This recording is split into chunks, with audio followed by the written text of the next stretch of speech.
Sean bienvenidos a este nuevo video tutorial en el cual vamos a estar desarrollando un ejercicio de un muro de contención, propiamente un muro emboladizo. Nos dan las características generales de la estructura, nos dice que diseñemos un muro emboladizo, ¿verdad? Presentado en la figura, que utilicemos un concreto con una resistencia de 210 kilogramos centímetros cuadrados, un acero con un esfuerzo de fluencia de 4200 kilogramos centímetros cuadrados.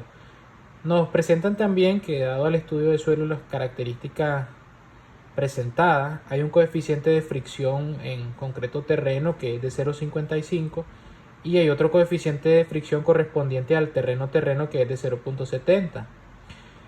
Que consideremos, ¿verdad?, el peso específico del terreno en el relleno, es decir, todo el relleno que está en la parte de acá, y que según estudio de suelo ese peso volumétrico, ¿no?, es de 1600 kilogramos metro cúbico. En terminologías generales, a nosotros lo único que nos dan es la altura del muro. Dice que debemos de diseñar un muro de 6,50 metros. Las dimensiones de 0,40, 360, 215, 0,55, 0,90 y 0,30 la obtenemos del predimensionamiento del muro, ¿ya? Únicamente pues que aquí ya se las dejo, pero por eso las coloco en negro. Todas las dimensiones del muro son predeterminadas. Lo único que nos dan a nosotros es la altura total del muro, que tiene 6,50 metros. Para predimensionar el muro, nosotros obviamente lo primero que tenemos que hacer es determinar el coeficiente de empuje activo, ¿no? Bien sabemos que en un muro de contención hay dos tipos de empuje, el empuje activo y el empuje pasivo. Entonces el empuje activo va a estar dado en la dirección derecha del muro y el empuje pasivo va a estar dado en el otro sentido, ¿ya? Nos dice que para determinar el coeficiente de empuje activo por ecuación, va a estar dado por esta ecuación, ¿no? 1 menos el seno de phi. Phi nosotros lo vamos a encontrar por medio de una tabla que está presentada en la guía, ¿verdad? En la guía de asignación. Esa tabla para el tipo de terreno nos presentan arcillas suaves, arcillas medias, limo seco y suelto, etc. Nos dan el peso volumétrico de ese material y también nos dan el ángulo de fricción interno, ¿ya?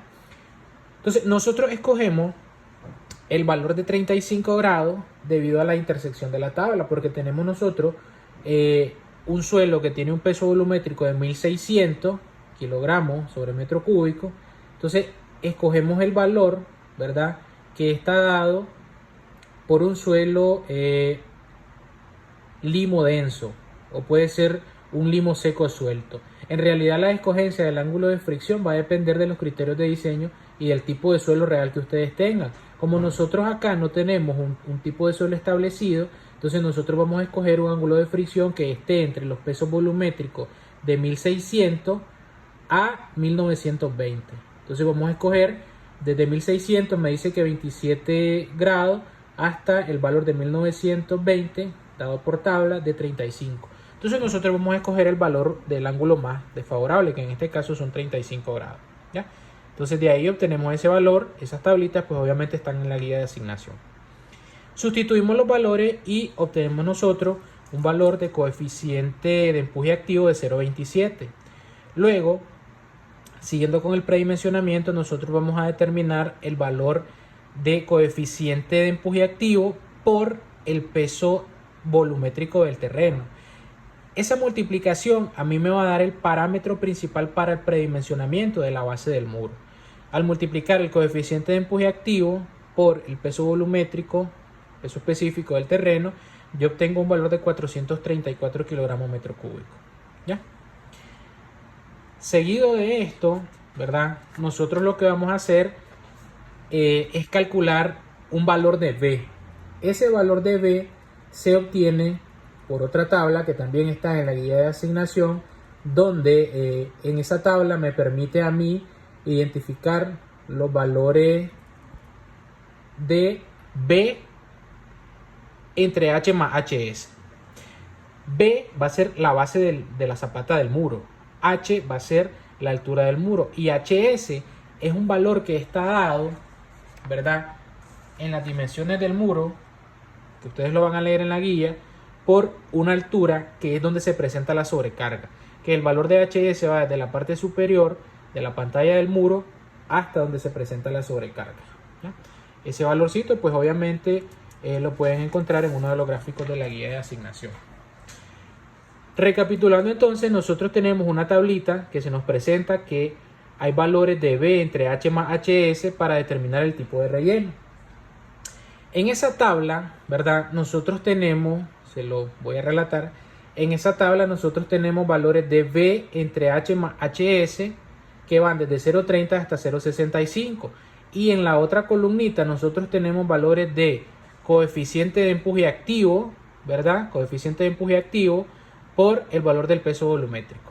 Entonces, escogiendo nosotros un valor de coeficiente de empuje activo por peso volumétrico que nos da 434 e interpolando valores que están entre 343 para CAA por W y 423, y para B sobre H más HS entre 0.40 y 0.45, interpolando con este valor de 434, los valores antes mencionados, nosotros obtenemos un valor de 0.46. Ese es lo que me va a permitir determinar la base, en este caso de la zapata. Luego tenemos nosotros el parámetro HS, ¿ya? De ecuación nosotros tenemos que HS va a estar dado por la sobrecarga WS entre el peso volumétrico, en este caso del material de relleno. El valor de HS va a ser 0.94. ¿Dónde se ubica ese 0.94? Ese 0.94 se ubica desde la parte superior, ¿verdad?, de la pantalla del muro hacia arriba, ¿ya? Es una distribución triangular que se presenta para identificar la altura de la sobrecarga. Eso significa HS, altura de la sobrecarga. Bueno, si nosotros conocemos el valor de HS y también conocemos H, porque H es la altura del muro que ya está dada, ese es el único dato que nos dan, que el muro tiene 6,50 metros, entonces nosotros sumamos H más HS, tenemos 744. Bueno, si nosotros tenemos de esta ecuación,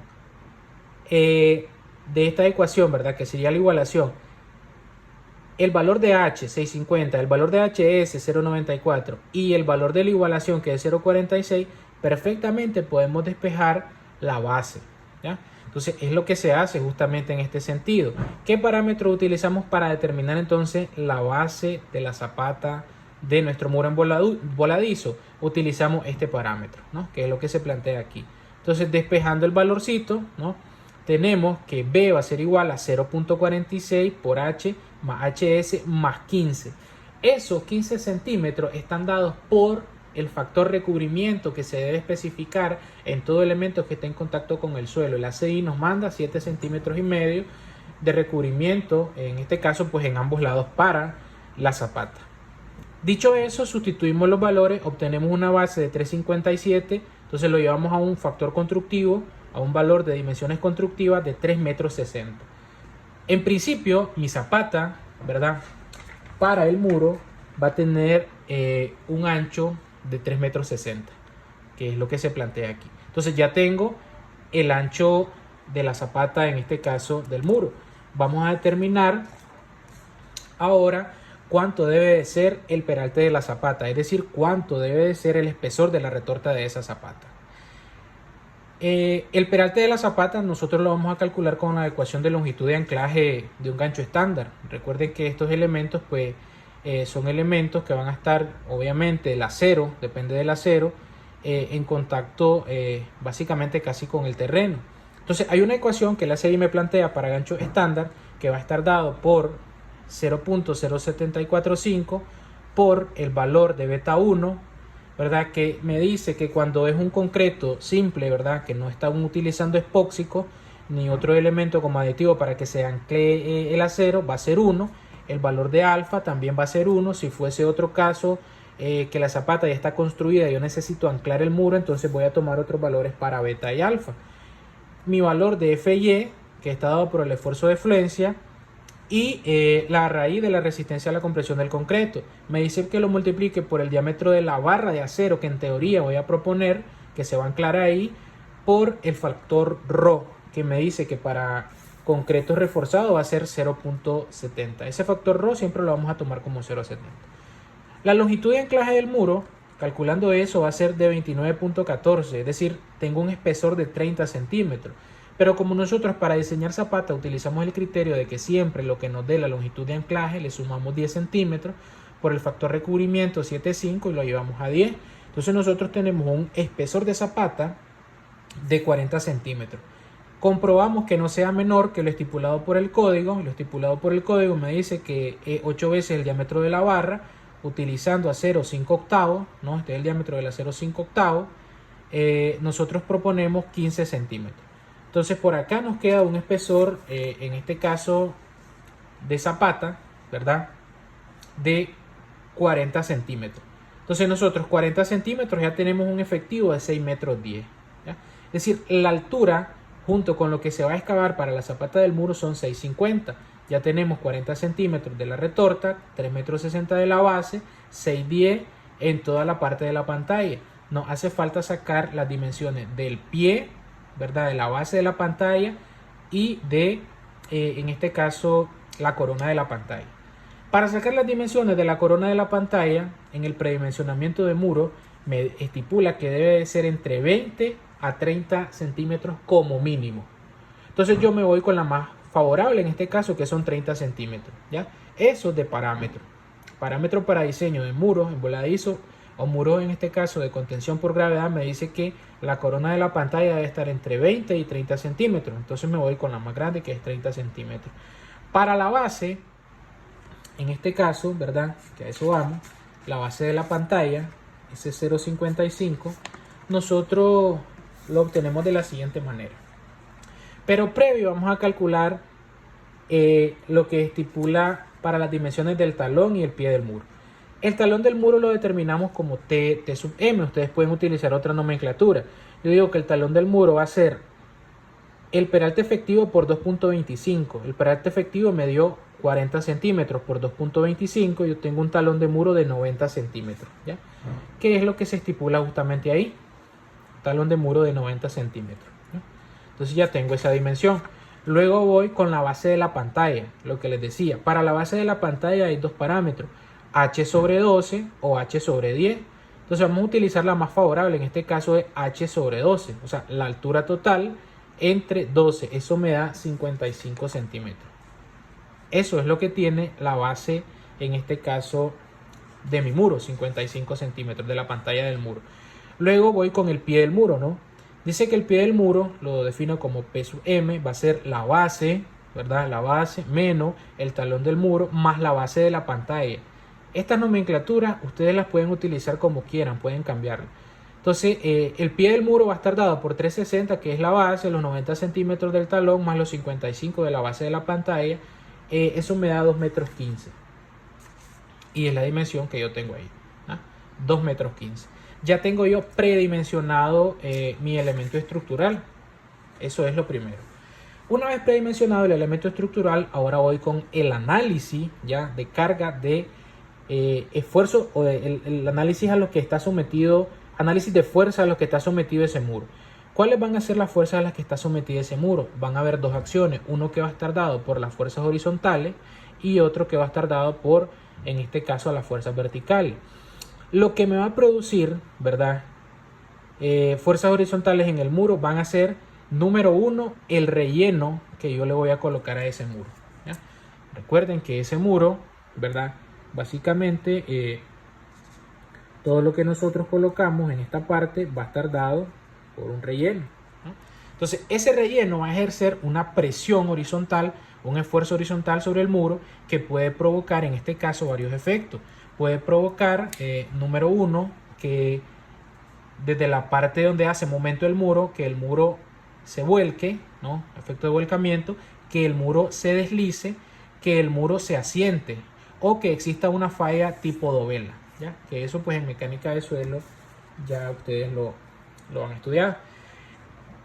Volviendo al tema de los esfuerzos que ejercen presión sobre el muro, las fuerzas que ejercen presión sobre el muro, nosotros tenemos una que va a estar dada por la sobrecarga del muro, es decir, por la carga distribuida de 1500 y otra que va a estar dada por el relleno del muro. Entonces, la carga distribuida triangular es la que se representa por el relleno del muro. La carga distribuida rectangular, que esta de aquí, punteada, va a estar representada por la sobrecarga del muro. El valor de H1 lo vamos a conocer como carga distribuida triangular, que está representado por el relleno del muro. Lo calculamos de la siguiente manera. El coeficiente activo de empuje activo, que ya lo habíamos calculado, que era 0.27, por el peso volumétrico del material, 1600, por la altura del muro. Eso nos da el valor de 2808 kilogramos metro. Luego, a la otra carga que está sometido es a la sobrecarga que tenemos por acá, en la parte superior, ¿no? Que esa va a estar dada por el coeficiente de empuje activo, por, en este caso, el valor de la sobrecarga. De ahí obtenemos el valor de 406. Analizando esos resultados, nosotros vamos a hacer una tablita en la que vamos a tener el efecto, la fuerza, el brazo de palanca y el momento. Esto en teoría es estática. Entonces, el efecto, vamos a analizar primeramente el empuje activo, ¿no? El empuje activo que está sobre el muro, sobre toda la pantalla del muro, que puede hacer que se vuelque, puede hacer que se deslice, o puede hacer que produzca una falla por dovela, etc. Va a estar dado entonces, ¿verdad?, por esta fuerza horizontal. Entonces, ¿cómo lo obtenemos nosotros? O sea, la fuerza, ¿no?, va a ser el área de este triángulo. ¿Cuánto es el área de este triángulo? La base, que son, en este caso, los 6.5 por la altura del triángulo, 2808, entre 2. Un medio de la base por la altura. Esto es lo que se representa aquí. 0.5, que es un medio de la base, 6.5 por la altura, 2808. Obtenemos una fuerza de 9126. El valor de la fuerza en la sobrecarga va a ser rectangular. Solo sería base por altura. ¿Cuánto es la base? En este caso la base va a ser 6.5. Pero ustedes dirán, está representado inclinado, no es esta línea. No, el empuje siempre se va a representar en dirección horizontal. Quiere decir que 406, lo calculamos de acá, es la carga distribuida, en otras palabras, por 6.5. Base por altura me da una fuerza de 2639. Analicemos el brazo de palanca. Para el triángulo va a ser un tercio de la base, ¿no? Del ángulo recto hacia arriba es un tercio de la base. Por eso me dice 6.5, que es la altura entre 3. Me da un brazo de palanca de 217. Y para la carga rectangular va a ser base entre 2, ¿no? 6.5 entre 2. Me da un brazo de palanca de 325. Mi momento, pues obviamente va a ser la multiplicación de la fuerza por la distancia. Fuerza por distancia. La sumatoria de la fuerza, 11.765. Sumatoria de momento, 28.380. Ya hice mi análisis que provoca la acción del relleno y la sobrecarga en el muro. Ahora vamos a analizar lo que provoca el relleno y toda la estructura de concreto del muro en dirección vertical. Yo he dividido en este sentido la tabla como, en lugar de efecto, le he llamado elemento, fuerza, brazo de palanca y momento. El elemento dice 1, 2, 3, 4 sobrecarga. ¿De dónde salen esos números? Obviamente lo que yo acabo de hacer es subdividir lo que es de concreto del muro y subdividir lo que me produce, en este caso, el efecto de relleno. Yo tengo que mi área 1 va a ser toda la base del muro. Mi área 2, este triangulito, ¿no?, que se representa por la pantalla del muro. Mi área 3, el rectángulo representado por la pantalla del muro. Y mi área 4, que está representada por el relleno que hay en el muro. En otras palabras, yo lo que voy a hacer, ¿verdad?, en este caso, va a ser determinar la fuerza. Ejemplo, el W1 dice que, si lo quieren de ecuación, el peso volumétrico del concreto, ¿no?, por la base, por, en este caso, el espesor de la zapata. Eso me va a dar una fuerza. Pero usted tiene 2.400 kilogramos metro cúbico, aquí tienen metro y aquí metro, me queda kilogramos sobre metro. Y lo multiplico, ¿verdad?, en este caso, por un ancho de 1 metro. Es el análisis que voy a hacer, es válido. Y ya tengo el valor de la fuerza en kilogramos. Entonces repasemos. Para determinar, ¿verdad?, la fuerza que se va a ejercer por la zapata del muro, va a ser la base por el espesor por una longitud de 1 metro. Yo ahí tengo un valor en metro cúbico por el peso volumétrico del concreto, entonces yo tengo el valor que ejerce el elemento 1, que es la zapata. Vamos a analizar el elemento 2, ¿no? El resto es igual. El elemento 2 sería la base, ¿no? Que nosotros la sacamos de 30 menos 55. En este caso serían 25 centímetros, base por altura, ¿no? Que serían 610. La altura serían 610 entre 2 por 2400 por 1. Aquí está, un medio de la base por la altura por 2400. ¿Ya? Entre 2, que es 0.5. Por 1, eso me da 1830. De esa manera es que nosotros determinamos, ¿verdad?, cada uno de los valores de la fuerza. En otras palabras, es el peso volumétrico del concreto multiplicado por el volumen. La sobrecarga, bueno, la sobrecarga me dice que son 1600, ¿verdad? Porque ese es el valor de la sobrecarga en este caso. O el peso volumétrico, perdón, aquí es el peso volumétrico, que es 1600 por 2.15, ¿no? Porque 2.15 es la distancia que hay desde aquí hasta aquí, por la altura, que es 6.1, 0.94, perdón, 0.94, que es la sobrecarga, ¿ya? Ahí vamos a tener un pequeño errorcito de cálculo. Aquí en lugar de 1600 era 1500, nos va a alterar un poco, pero lo vamos a trabajar así. La sobrecarga, recuerden, yo les decía que era un valor que sobresalía del muro, ¿no? Es un espacio que hay de 0.94, es la altura, el valor de HS que calculamos. Entonces 0.94 por 2.25 por 1 metro por el valor de la sobrecarga, que era 1500 en lugar de 1600, y nos va a alterar un poco ese valor. Vamos a trabajar así. Obtenemos nosotros entonces la sumatoria de fuerzas verticales, ¿no? Que nos da en este caso 33.896. Y luego los brazos de palanca, ¿no? Los brazos de palanca que los obtenemos, obviamente, como cuando nosotros calculábamos centroides de la figura.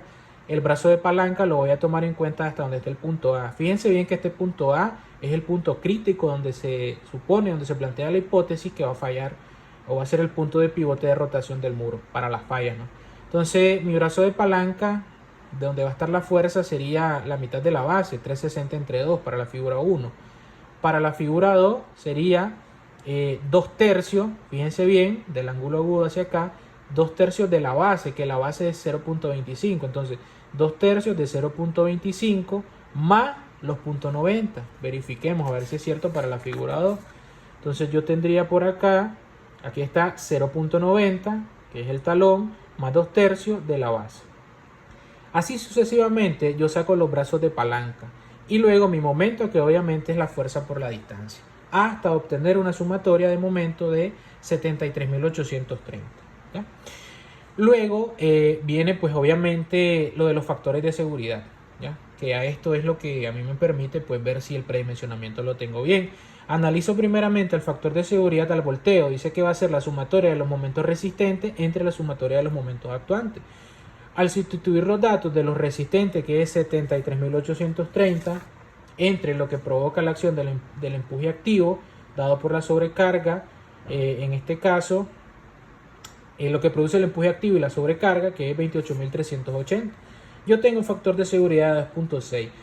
Para volteo me dice que el mínimo es 2, entonces estamos bien. Voy con el siguiente factor de seguridad, el deslizamiento. Bueno, el deslizamiento, que es la sumatoria de las fuerzas verticales entre la sumatoria de las horizontales, ¿no? Va a hacer que el muro se me deslice. Si yo hago las verticales, que me da 33.896, entre las horizontales, que me da 11.765, multiplicado por el valor de mu, que en este caso es el coeficiente de fricción concreto terreno, que es 0.55. Entonces yo tengo un valor de factor de seguridad de 1.58. Me dice que el mínimo es 1.5, estamos bien. Analizamos la presión en el terreno. Esto es factor de seguridad en lo que me va, o lo que me estipula que en este caso el muro no se va a sentar, ¿no? Lo que va a evitar que el muro se va a sentar obviamente es la capacidad de soporte del muro. Entonces yo tengo que para este caso debo de calcular un punto de resultante de la reacción, que ese punto de resultante va a ser la sumatoria de los momentos resistentes menos la sumatoria de los momentos actuantes, entre, esto de valor absoluto, ¿verdad?, entre la sumatoria de las fuerzas verticales. Yo tengo un paso de resultante de 1 de 1.34 metros. Entonces, ¿para qué calculo el paso de la resultante? Para obtener una excentricidad. Es decir, yo debo de prever, ¿no?, que la carga caiga sobre un punto estipulado por el código. Entonces, la excentricidad del muro sería 3 medios, ¿verdad? La base, ¿verdad?, entre 2 menos el punto de la resultante. Entonces, la base, que es 360, entre 2 menos el punto de la resultante, que es 1.31. Yo tengo un valor de 0.43, esa es la excentricidad que yo tengo en el muro. Esa excentricidad debe de ser menor que lo que me estipula el código, que es B sobre 6. Entonces la base de entre 6 me da 0.60. Como yo tengo una excentricidad, en este caso, menor a la permitida por el código, yo digo que estoy, en este caso, bien con el paso de la resultante, y no voy a, con eso no voy a tener el efecto de que la carga pues caiga sobre el muro, y más bien produzca un efecto de que se levante, ¿no?, en uno de los costados del muro. Si esto fuese, en este caso, mayor, entonces lo que deben de hacer es aumentar, en este caso, las dimensiones de la base. Para calcular la capacidad neta última portante del terreno, va a ser con esta ecuación. Me dice que es la sumatoria de las fuerzas verticales entre la base por la longitud más la sumatoria de las fuerzas verticales por la excentricidad por esta constante de 180 entre la inercia de la zapata, que es 1/12 de la longitud, por la base al cubo. ¿Ya? Sustituyo mis valores para capacidad neta portante última del terreno y yo tengo 1.6163. En los datos yo no les dije, porque se me escapó, de cuánto era la capacidad del terreno, pero en este caso era una capacidad de 2 kilogramos centímetros cuadrados. Si la capacidad del terreno, ¿verdad?, es mayor que la última actuante, entonces quiere decir que estoy bien. Entonces por acá lo planteo, ¿no? 1.6163 es menor que 2, con eso garantizo pues que el muro no se asiente. El tercer factor de seguridad es el factor de seguridad en el cual se produce una falla por deslizamiento junto con el muro, ¿verdad? Este factor de seguridad no lo vamos a calcular porque básicamente eso comprendería una unidad completa de mecánica de suelo. Si lo quieren leer, pues ustedes sería excelente, pero ese es el efecto que se da de falla por dovela, lo que se conoce como falla por dovela. Vamos a, en este caso, dejar la primera parte del video por ahí para que sigamos con el diseño de la armadura en la pantalla del muro.